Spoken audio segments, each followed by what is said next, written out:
സ്കന്ധമാർന്നു ഇടതൂർന്നു മുഗ്രവിഷ സർപ്പമേറി ഇഴയുന്നൊരാ ജടയുമുള്ളിൽ വിലസുന്ന ഗംഗയും അടിയനെന്നു മഴൽ പോക്കണം. സ്കന്ധമാർന്നു ഇടതൂർന്നു മുഗ്രവിഷ സർപ്പമേറി ഇഴയുന്നൊരാ ജടയുമുള്ളിൽ വിലസുന്ന ഗംഗയും അടിയനെന്നു മഴൽ പോക്കണം.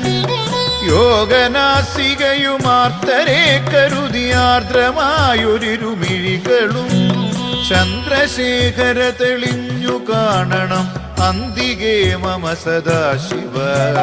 യോഗനാസികയുമാർത്തരെ കരുതി ആർദ്രമായൊരിരുമിഴികളും ചന്ദ്രശേഖര തെളിഞ്ഞു കാണണം അന്തികേ മമ സദാശിവ.